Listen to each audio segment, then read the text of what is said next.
संतप्त मानस शांत हूँ, जिनके गुणों के गान में बेवर्धमान महान जिन रहे हमारे। अभी आपने इसका पाठ किया 16 शतक का। मैंने भी देखा, मेरा अभी अभी ध्यान गया है कि इसमें मंगलाचरण नहीं। मैंने बुद्धिपूर्वक नहीं लिखा है कि लिखा है, मेरे ज्ञान में ही नहीं है अभी। ऐसे कई आचार्यों में हुआ, जैसे परीक्षा मुक्का है, प्रमाणादर्थ संसिद्धि तदा भाषाद विपरेया। उनने अपनी बात कहकर और पूरी बात कहना शुरू कर दी। अब उनने मंगलाचरण किया कि नहीं किया, अब उनको इस बात का विकल्प ही नहीं आया कि उनके ज्ञान का ज्ञेय ही नहीं बना।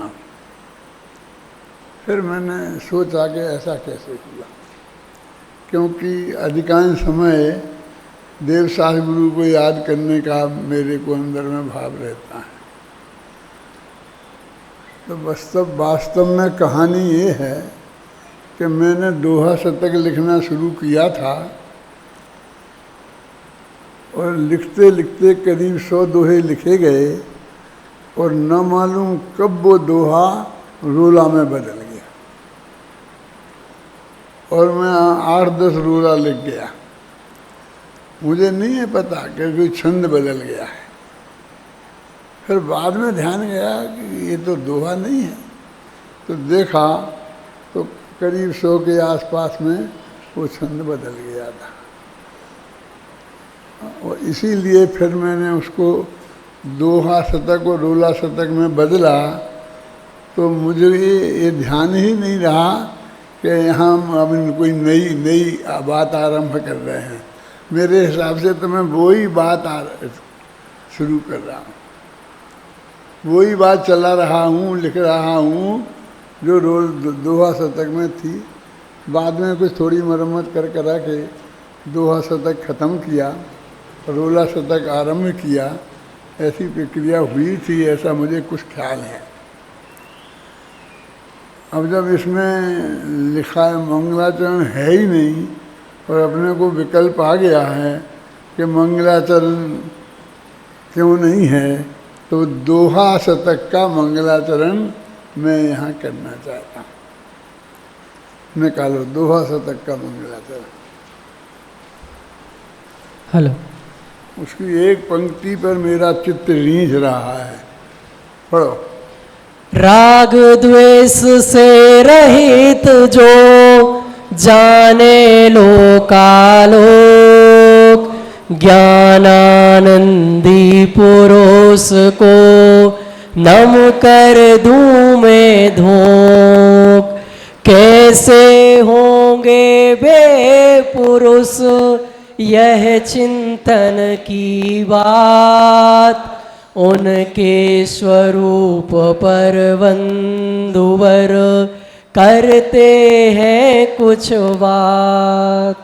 मंगलाचरण तो एक ही छंद में है और उस छंद में भी सिर्फ वीतरागता और सर्वज्ञता को याद किया गया है।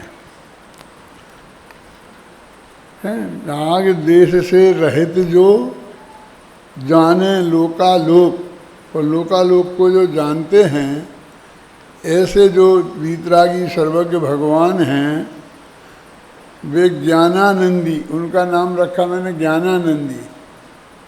ये जब दोहा लिखा था तब मैं ज्ञानानंद स्वभावी हूँ, इस पंक्ति मेरे ध्यान में बिल्कुल नहीं थी। ये तो अभी जा रहा है ध्यान कि वो उसका विशेषण क्या है, वो कौन सा पुरुष है जो अरहंत सिद्ध भगवान हैं, जो वीतरागी सर्वज्ञ परमात्मा हैं। वे कौन, उनका नाम क्या है? तो कहते हैं ज्ञानानंदी पुरुष हैं। वो अनंत ज्ञान और अनंत आनंद में मग्न, उसमें ऐसे पुरुष हैं। वो अरहंत भगवान, सिद्ध भगवान कैसे क्या है? वो ज्ञानानंदी पुरुष हैं।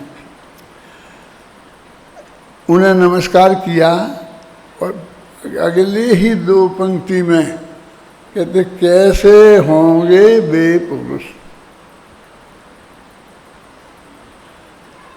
अभी सारा बात इस पर ही चल रही है कि हम सोचें वे पुरुष कैसे होंगे। क्यों? त्रिशला नंदन फलाना फंदन इसके कंदन, अभी हमें ये नहीं जानना है। दो गोरे दो सांवले दो हरियल दो लाल, हमें ये नहीं जानना है। हम तो बता रहे हैं कि वो पुरुष, कौन से वे पुरुष, कि जो राग देश से पूर्णता रहित हैं और लोकालोक को जानते हैं। मैं फिर आपका ध्यान एक दफ़े आकर्षित करना चाहता हूँ कि लोकालोक को जानते हैं, वो निश्चय से तो अकेले आत्मा को जानते हैं। लोकालोक को तो व्यवहार से जानते हैं, तो व्यवहार की बात क्यों कर रहे हैं? आत्मा को जाने ये क्यों नहीं कह रहे हैं? उनका स्वभाव लोकालोक को जानना है। और उसके लिए तो मैंने बताया था, वो जो 47 शक्तियाँ हैं उन्होंने कितनी शक्तियों का प्रयोग किया।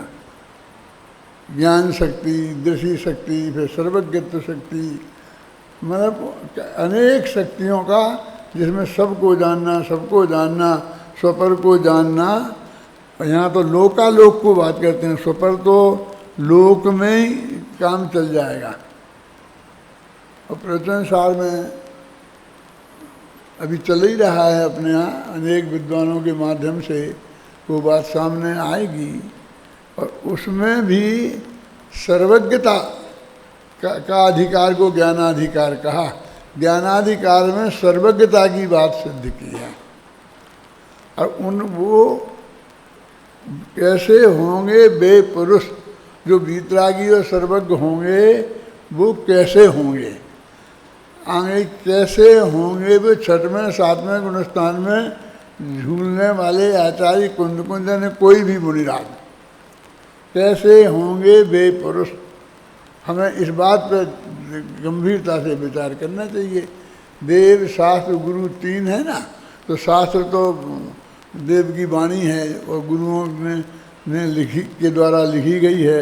अरहंत भाषयत्थम और गणधर देवे ही गुत्थ्यम। गणधर देव तो मुनिराज ही है ना, साधु ही है ना, वो वाणी है, उसकी बात नहीं करते हैं। लेकिन देव और गुरु वे हैं, समझ लो अरहंत देव हैं 13वें गुणस्थान में, और साधु हैं 6वें 7वें गुणस्थान में। तो कैसे होंगे वे पुरुष, ऐसा पूरा वर्णन उसमें किया है। इसलिए उस अधिकार का नाम देव शास्त्र गुरु अधिकार रखा। 2 शब्द का नाम था, सब कहते नाम दो कि क्या नाम दें, देव शास्त्र गुरु दे दो। कि देव शास्त्र गुरु तो क्या है? देव शास्त्र गुरु की तो बात ही नहीं है कि वो शुरू में किया है ना। अरे वो तो अकेला मंगलाचरण है। मंगलाचरण में तो कोई भी शास्त्र हो, है ना, उसमें देव शास्त्र गुरु को याद करते ही हैं। अकेला याद नहीं किया है उनको। दूसरी ही गाथा से एक में कहा है कैसे होंगे वे पुरुष। अब आप अपना माथा दौड़ाइए, हर एक आदमी लिख रहे हैं, और उसके लिखावट से निर्णय कही होगा कि वो कैसे होंगे वे पुरुष, यानी वो सच्चे देव को कैसा पुरुष समझता है। आदिनाथ ने ये क्यों नहीं बताया? वे मालूम था, उन्हें इतना झगड़ा पड़ने दिया, ऐसा होने दिया, वैसा होने दिया, तो वे आदिनाथ को नहीं जानते। मैंने उसमें भी कोशिश की कि आदिनाथ इस वक्त वीतरागी और सर्वज्ञ हैं, तो वे कैसे होंगे ये पुरुष। ये हमको ये निर्णय होता तो हमारे कोई ऐसे प्रश्न खड़े नहीं होते।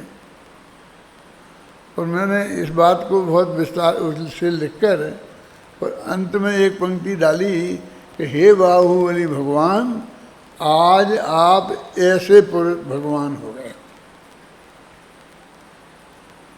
वो कहाँ कहाँ क्या कैसा क्या लिखा है वो मुझे ध्यान बार बार आता है। क्या कैसे होंगे वे पुरुष, इस पर पूरी एक किताब लिखी जा सकती है। क्या लिखा जाएगा इसमें? अरे पूरा अरहंत का स्वरूप है, और अरहंत के स्वरूप में पुण्य के उदय से प्राप्त होने वाला कोई चीज़ नहीं, क्योंकि वो अरहंत का स्वरूप नहीं है। वो तीर्थंकर का स्वरूप कदाचित हो सकता है किसी अपेक्षा, अरहंत का स्वरूप तो किसी अपेक्षा ही नहीं है ना धर्मेंद्र। अरहंत की जो परिभाषा है वो तो नहीं है, तो उसमें हम तीर्थंकर के प्रकृति के उदय से जो जो काम होने वाले हैं उससे हमें क्या लेना देना। तो कैसे होंगे वे पुरुष, यह चिंतन की बात, मगर सोचने की बात तो भैया ये है। अब उन्हें से कहते हैं कि अब बात आप क्यों यहाँ वहाँ भटकते हो, वो आ रहे हैं ना, तो सोचने की बात तो ये है कि अपन को क्या करना।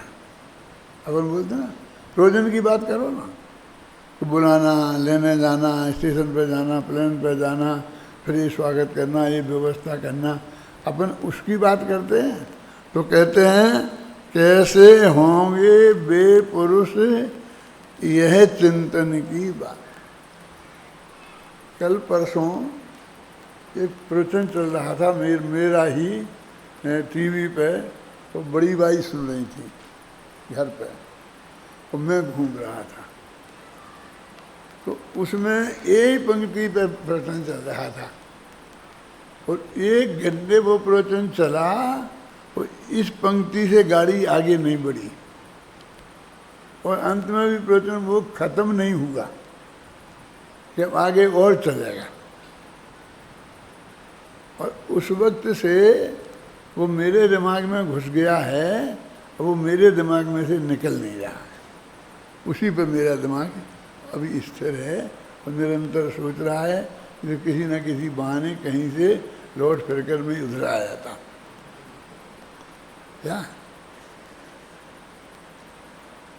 धर्मेंद्र समझ में आया ना? आपको लग रहा वो 3 दिन से मैं आपको बोल रहा हूँ, कभी कभी हमारे से कहाँ भी जहाँ भी मौका मिलता है। देखो कैसे होंगे वे पुरुष। अब आप, मैं जो कह रहा हूँ आप समझ रहे हैं कि इसमें आपको क्या क्या सब्जेक्ट में आप सोच सकते हैं, क्या क्या आपको सोचना चाहिए, और मैंने कहाँ क्या क्या सोचा है। 2-4 छंद पढ़े। जब न किसी से राग है, जब न किसी से द्वेष, सबसे समता भाव है न कोई विशेष। तो कोई भी विशेष नहीं रह गया। तुम में विशेष कि जे कौन सा आए हैं, जे बेटा है, जे फलाना है, कोई विशेष नहीं रह गया। सब सामान्य है। ये सारा जगत सामान्य में आ गया उसे। उनके लिए कोई नहीं विशेष जो कह रहे हैं उसमें भी दम है। उनके चित्त में विशेष का उदय नहीं हो रहा।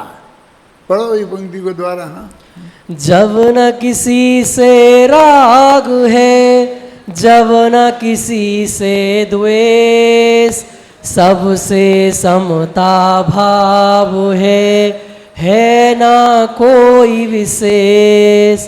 पर में कुछ भी करन का भाव नहीं है रंज, इस कारण उन पुरुष के है ना कोई परपंच। परपंच माने तो वैसे विस्तार होता है, और परपंच माने कोई झगड़ा, अपने कहते बहुत परपंची आदमी है, तो उनका जीवन बिल्कुल शुद्ध सात्विक सहज है।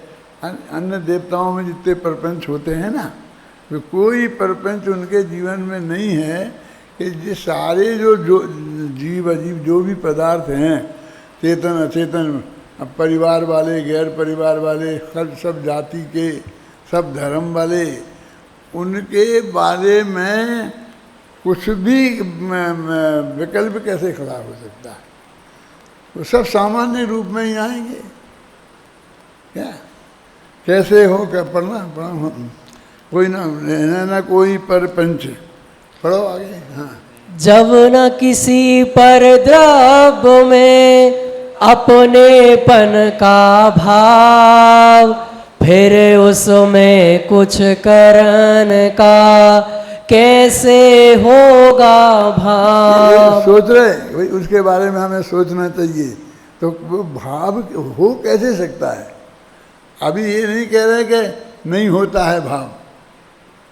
ये कैसा, ये जगत कैसा है कि उसमें कुछ करने का भाव उसे क्यों नहीं हुआ, होना चाहिए? ये भाव का उदय कैसे हो सकता है? यदि तेरे को सर्वज्ञता और वीतरागता समझ में आई होती तो तेरे चित्त में ऐसा भाव नहीं होना चाहिए। समझ गए आप? जितनी आप भक्तियाँ आप पढ़ते हो ना, यदि उनको सर्वज्ञ वीतरागी मानते हो आप, जिनकी वो भक्ति कर रहे हो, तो आपके चित्त में ऐसे भाव का उदय कैसे होता है?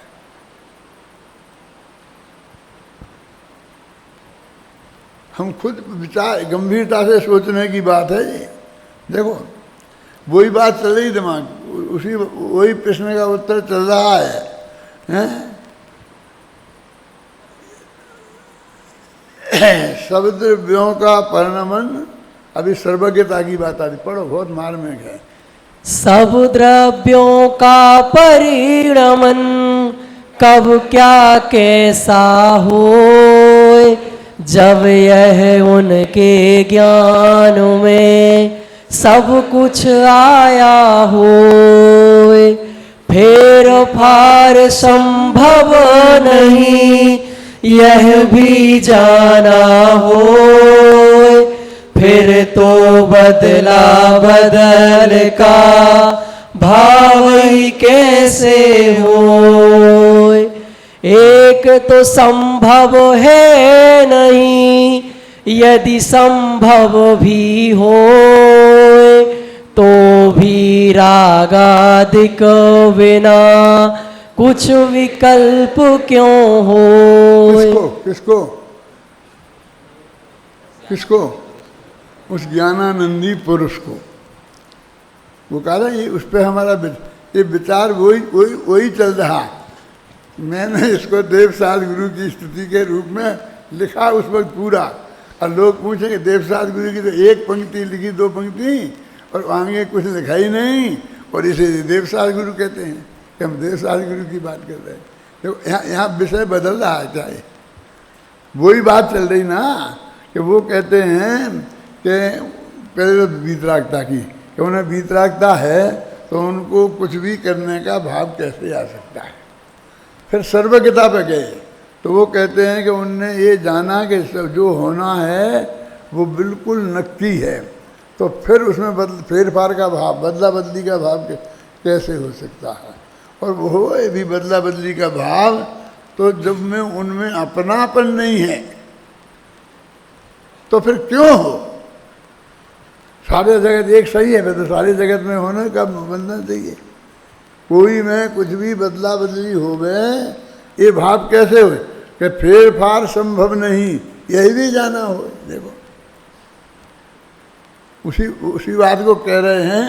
सर्वज्ञता में से पीयूष ये निकाल रहे हैं हमें। हमको ये नहीं सब जान रहे कि नहीं जान रहे, क्या जान रहे हैं, जान रहे, वहाँ भी जान रहे होंगे, सोनगढ़ में क्या हो रहा वो भी जान रहे होंगे, दिल्ली में क्या हो रहा वो भी जान, इधर क्या नहीं जाता हमारा दिमाग है? कि उनको यदि उनके ज्ञान में ये आ गया कि सब कुछ नक्की है, हम तो उनके ज्ञान के आधार पर निर्णय करते हैं और उससे हम अपने कर्तृत्व को डाउन करना चाहते हैं। लेकिन वे तो खुद ही सब देख रहे हैं ना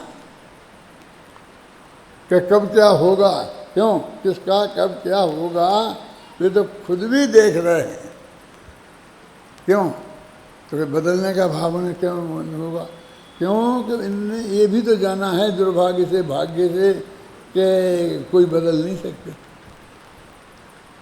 कि बदला बदली हो नहीं सकती, उनने ये भी जाना है, तो फिर उन्हें बदला बदली का भाव कैसे हो सकता है? क्या ये आप देखो, मैं इसलिए पढ़वा रहा हूँ कि चिंतन की धारा किधर जा रही है, कि हमको वो बदला बदली का भाव उत्पन्न होना ये नेचुरल है कि अननेचुरल है। और जो जैनियों के भगवान कुछ करता धरता नहीं है, ये उनको जो भाव है वो अत्यंत नेचुरल है।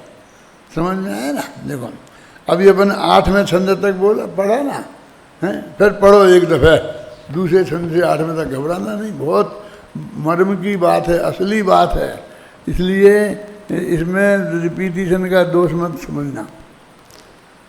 बोलो पढ़ो। कैसे होंगे वे पुरुष यह चिंतन की बात, उनके स्वरूप पर बंधुवर करते हैं कुछ बात। जब न किसी से राग है, जब न किसी से द्वेष, सबसे समता भाव है ना कोई विशेष। पर में कुछ भी करन का भाव नहीं है रंज, इस कारण उन पुरुष के है न कोई परपंच। जब न किसी पर द्रव्य में अपनेपन का भाव, फिर उसमें कुछ करन का कैसे होगा भाव। सब द्रव्यों का परिणमन कब क्या कैसा हो, जब यह उनके ज्ञान में सब कुछ आया हो। फिर पार संभव नहीं यह भी जाना हो, फिर तो बदला बदल का भाव ही कैसे हो।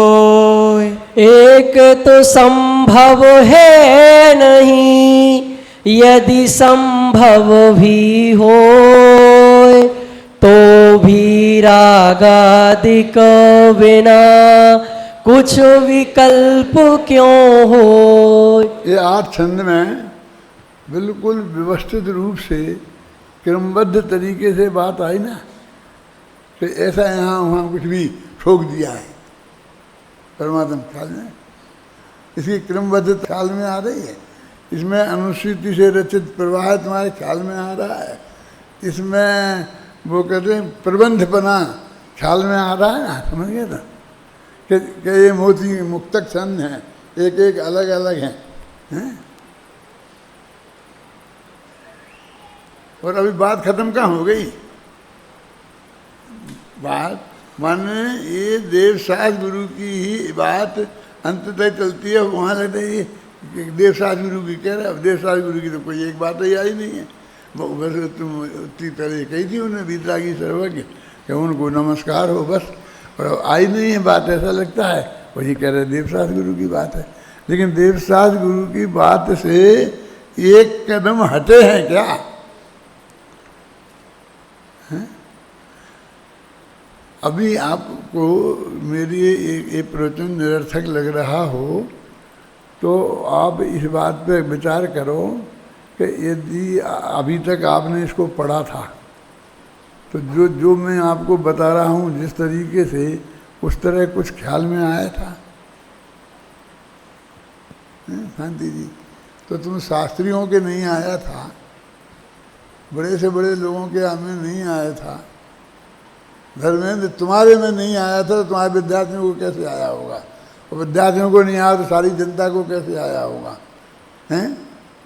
तो इसकी ज़रूरत है कि नहीं? देखो ये एक दफ़े आएगा तो फिर दूसरे कविता को आप अपने आप इसी रूप में समझ लेंगे। आप में ऐसा अर्थ निकालने की कला विकसित हो जाएगी।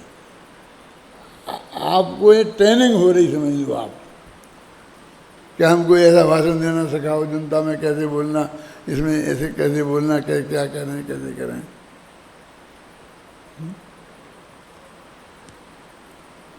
पॉइंट ख्याल में आता है ना? तो आप ये सोचना फिर घर पे विचार कर, बिल्कुल कंटिन्यूटी में, जरा हम हिल नहीं सकते, एक छंद को नीचे ऊपर नहीं कर सकते, एक लाइन को नीचे ऊपर नहीं करते हैं। जो आगे चलो, रागादिक के अभाव में कुछ विकल्प ना होए, जब विकल्प भी है नहीं फिर कुछ कैसे होए। वीतराग सर्वज्ञ के कुछ करने के भाव, अरे कभी होते नहीं, यह है वस्तु स्वभाव। ये क्यों नहीं हुआ का सवाल कहाँ है? उनका स्वभाव में ही नहीं है कुछ करने का भाव, उनको पैदा हो ही नहीं सकता है। तुमको आज तक इस बात पर आश्चर्य क्यों नहीं हुआ कि ऐसा विकल्प की सीमा क्यों हुई, ऐसे विकल्प हमारे उस दिशा में क्यों चले गए? हमको इसको समझाने में तर्क देने की जरूरत क्यों पड़ रही है? ये तो अत्यंत स्वाभाविक बात है। यहाँ तो अपन उन्हें वीतराग कहते जा रहे, वो सर्वज्ञ कहते जा रहे, और फिर उनने ऐसा क्यों नहीं किया, ऐसा क्यों किया, ये कर देते, वो कर देते, और उनके घर ही के लोग थे, घर ही घर के लोगों को भर लिया। ऐसी सब बातें हमारे दिमाग में विकल्प कैसे आता है? यदि हम उसको छठवें सातवें गुणस्थान का स्वरूप समझते हैं तो फिर ये मुनिराजों के स्वरूप में क्या क्या प्रवृत्ति हो रही है, फिर किसी से कुछ पूछने की ज़रूरत क्या है? एकदम असंभव सी बातें नहीं हैं। अब वे कहते हैं कि हाँ बताओ, मैं एक दफ़े सच्ची घटना है। इंदौर में मैं प्रवचन करता था, वहाँ एक महाराज आए, वो दिल्ली के कोई अग्रवाल थे और बुजुर्ग थे, और बहुत शुद्ध सात्विक वृत्ति के थे।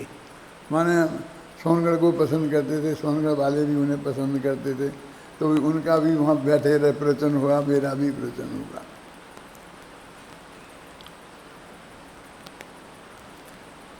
फिर दूसरे तीसरे दिन उनने मुझे अकेले में बुलाया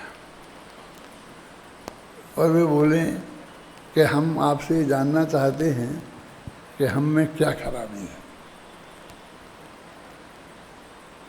सच्ची घटना है, गद्दी पे बैठ के बता रहा हूँ, मैं जानता हूँ ये सब टीवी पे भी जाएगी। अभी महाराज भी हैं कि नहीं हैं मुझे पता नहीं, मैं उनका नाम भी भूल गया हूँ। ये पूछा कि आप में हम में क्या खराबी है? मैंने कहा महाराज आपको ऐसा विकल्प क्यों आ रहा है, हमने क्या क्या खराबी बताई आपने? बोले नहीं आपने नहीं बताई, लेकिन हम जानना चाहते हैं, हुए तो हम निकाल लें। आपकी तो सब बात हमें बहुत अच्छी लगती है, आपका प्रवचन, और आप पता चल जाए तो हम वो गलती सुधार लें। तो मैंने कहा आपको विकल्प क्यों आया है? तो उन्होंने कहा कि आप हमें नमस्कार नहीं करते हैं तो हमको लगता है कि हम में कोई कमी है, इसलिए हमारे मन में आया कि वो पता चल जाए तो हम सुधार लें, और हम तुम्हें बता दें तो तुम सुधार लो, तो फिर हमें तुम्हें नमस्कार करना चाहिए। यही अर्थ हुआ ना। मैंने कहा महाराज छोड़ो, इन बातों में कोई फायदा नहीं है, शांति से 3 दिन से चल रहा था, आगे भी चलने दो। मेरा पॉइंट समझिए ना, आगे भी चलने दो, और आपको यदि कोई विकल्प आया है तो आप सोचो। हम इस झंझट में नहीं पड़ सकते हैं क्योंकि दुनिया बहुत खराब है। आप खराब हैं नहीं, जरा भी चर्चा चली तो फिर इस समाज को सामने हमको लेने देने पड़ जाएंगे।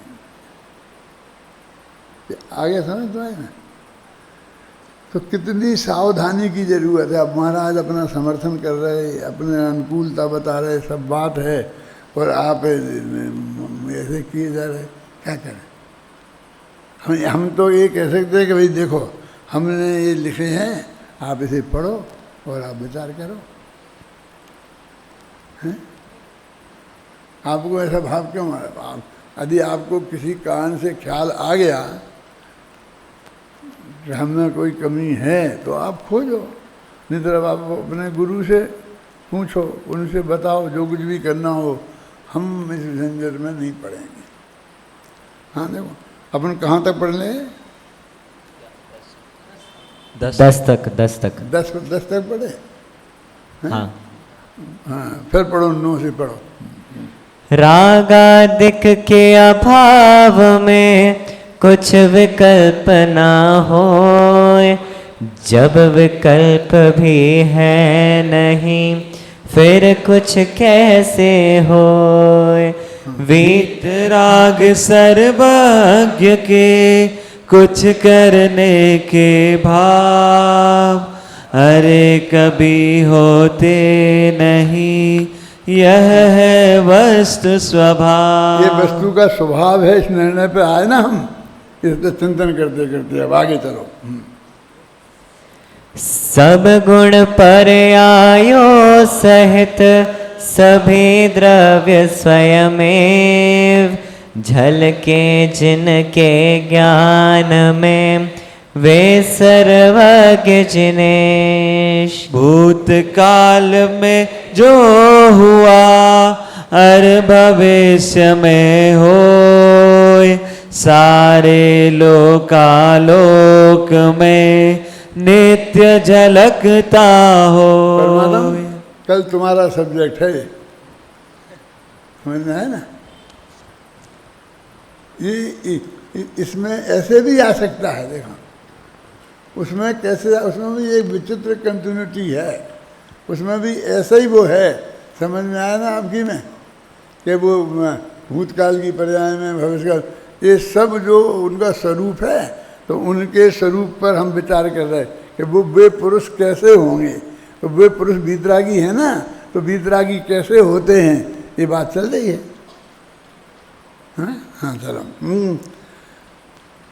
सारे जग का परिणमन सहज छलकता होए, जानन देखन भाव की आकुलता क्यों हो। वो सहज ही झलक रहा, उसकी आकुलता क्यों होनी चाहिए। अब तुम तो उसमें उलझ गए शांति जी, कि परद्वीप को आत्मा जानता ही नहीं है, कि जानता है कि नहीं जानता है। तो ये चिंतन कहाँ से आएगा। सब स्वपर जाने लोकालोक, वहाँ एक कह दिया ना कि लोकालोक को जानता है, तो सब बात वो जान रहे हैं, और वो ये भी जान रहे हैं कि ये ऐसा ऐसा होना। मान लो वो ऐसा भी जान रहे हों कि ये ऐसा होने वाला है, वो अच्छा होने वाला नहीं है, तो क्या करें, उसे रोक सकते हैं। वे ये नहीं जान रहे कि इसमें ये तो होगा ही, और ऐसा नहीं रोका जा सकता। क्यों? अपन उनके सर्वज्ञ स्वभाव पर, विचार स्वभाव पर चर्चा कर रहे हैं, और उनको अच्छी तो लगती होगी। क्यों? अरे अच्छा बुरा लगना उनका स्वभाव में नहीं है, क्योंकि ये वीतरागी स्वभाव नहीं है। अब उनको बिल्कुल ज्ञान में आ रहा है कि ये टोटल घबराना नहीं, मेरे कहने से कुछ होने वाला नहीं है, मैं तो समझने समझाने के लिए कह रहा। ऐसे अशुभ वचन क्योंकि अशुभ नहीं है, तत्व के प्रतिपादक वचन है कि एक सुबह 5 बजे ये सब पूरा गिर जाने वाला है, नेस्त नाबूद हो जाएगा। जितने लोग इसके अंदर सो रहे होंगे वे सब खत्म हो जाएंगे, और ऐसा हो जाने वाला है। अब ये उनके ज्ञान में आ रहा। क्या करें ताराचंद जी, आपके ज्ञान में आ जाए तो आप क्या करोगे? आप आराम से सोते रह सकते हो, आप पर कोई रिएक्शन नहीं आए, ऐसा हो सकते हो? और नहीं हो सकते हो तो सर्वज्ञ मत बन जाना, वीतरागी मत बन जाना, नहीं तो ऐसा ही होना पड़ेगा। सोचो आप, इतनी क्षमता होनी चाहिए ना हम में, क्योंकि हम सब जान लें ये तो हमारा स्वभाव है, और रंचमात्र भी राग ना हो ये भी हमारा स्वभाव है, और हम रंचमात्र उसके करता धरता ना हो ये भी हमारा स्वभाव है, हैं? और हम जानेंगे फिर क्या होगा। तो अनंत ज्ञान के बिना अनंत सुख नहीं हो सकता। यदि ये ज्ञान बढ़ गया तो अनंत दुख और हो जाएगा। नेमिनाथ ने बता दिया कि द्वारका जल जाएगी, अब उनके ज्ञान में आ गया तो अब ये तो 12 वर्ष तो थे कि दुनिया ने कुछ नहीं कर पाया। दुनिया की जाने तो उनने कुछ नहीं कर पाया, उन्हें तो 12 वर्ष का वो से भी पहले मालूम था। वो उनका तो उनकी तो जन्मभूमि थी, वे तो वहीं के थे, हैं? तो तुम उनके वीतराग सर्वज्ञ स्वभाव को नहीं जानता। ये नीचे से ऊपर जितने सब लोग हैं, मैं किसी एक संकेत नहीं करना चाहता हूँ, ये सब जैनी। अब ये तो कहने की जरूरत ही नहीं कि पहले से यहाँ गुण स्थान तक, क्योंकि ऐसा कोई झगड़ा ही नहीं है। समझे ना? तो ये बात ये परम सत्य है कि नहीं है जो अपन जो सोच रहे हैं। और ये इसमें इतनी ज़्यादा गहरी बात है क्या कि कोई प्रमाण दिखाने की ज़रूरत है? आपको कोई प्रमाण आपके गले उतर रही नहीं जो मैं आपको कह रहा हूँ, और आपको फालतू सी लग रही है कि चलना तो था क्रोला शतक, नहीं दोहा शतक। अरे क्या फर्क पड़ता है, चाहे दोहा शतक चले चाहे रोला शतक चले, जो हम आपको तत्व ज्ञान बता रहे हैं वो तत्व ज्ञान को आप पकड़ो, हमारा गला पकड़ने की कोशिश मत करो, हैं? पढ़ो आगे नहीं। सारे जग का परिणमन सहज झलकता हो, जानन देखन भाव की आकुलता क्यों होए। जो कुछ जैसा परिणमे सभी सहज स्वीकार, फिर पार की बुद्धि फिर क्यों लेवे आकार। तुमसे पूछता हूँ कि तुम्हें ये सारी बात स्वीकार है? और यदि है तो तुम्हारे चित्त में फेरफार करने की बुद्धि क्यों उत्पन्न होती है? वो विकल्प खड़ा क्यों होता है? मैंने तुम्हें ही नहीं होना चाहिए तो उनको तो जो वीतरागी सर्वज्ञ हैं उनको ऐसा कोई विकल्प खड़ा होए, और वे बेचारे इतने कोशिश तो बहुत करी लेकिन कर नहीं पाए। अब क्या करें, चाहते तो बहुत थे लेकिन तुम्हारे पाप का उदय था तो हम क्या करें? ऐसा कह के अपने को तो महान मानने की कोशिश मत करो। क्या वस्तु का स्वभाव ऐसा है और वो इसे जान रहे, और इसके विरुद्ध उनके चित्त में कोई विकल्प नहीं है। पढ़ो आगे, यहाँ चलो। ना कोई अनुकूल है ना कोई प्रतिकूल, राग द्वेष की कल्पना पूरी तरह फिजूल। पर द्रव्यों में आज तक किया न कुछ भी रंच, फिर भी कर सकते नहीं करे व्यर्थ पर पंच। दो द्रव्यों के बीच में है अत्यंत अभाव, वीतराग सर्वज्ञ जिन की वाणी का भाव। पर मैं माथा मारना अज्ञानी का कर्म, रंच मात्र भी है नहीं इसमें कर्म न धर्म। पुण्य पाप के भाव तो एकमात्र है कर्म, एकमात्र इस लोक में वीतरागता धर्म।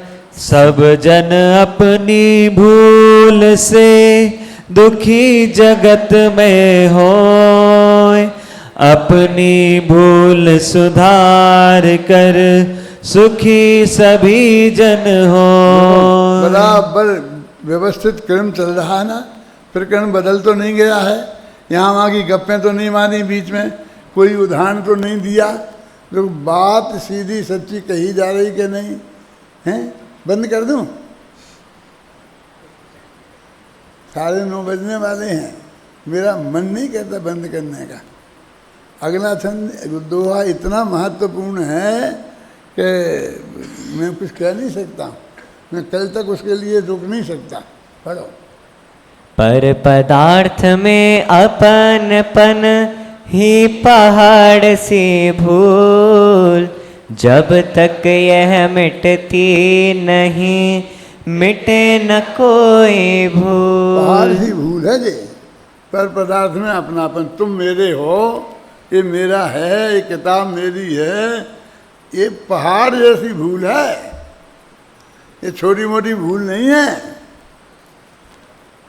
पहाड़। देखी तुम्हें पहाड़ सी भूल, ये हमने जब लिखी है तो हमें दिखी होगी ना उस वक्त,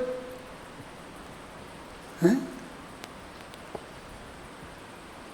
पढ़ो, एक छंद द्वारा पढ़ो, फिर आगे पढ़ो। पर पदार्थ में अपनपन ही पहाड़ सी भूल, जब तक यह मिटती नहीं मिटे न कोई भूल। इस पहाड़ सी भूल को कहते हैं मिथ्यात्व, अपने में ही अपनपन को कहते सम्यक। तो सम्यक की परिभाषा ये बताइए।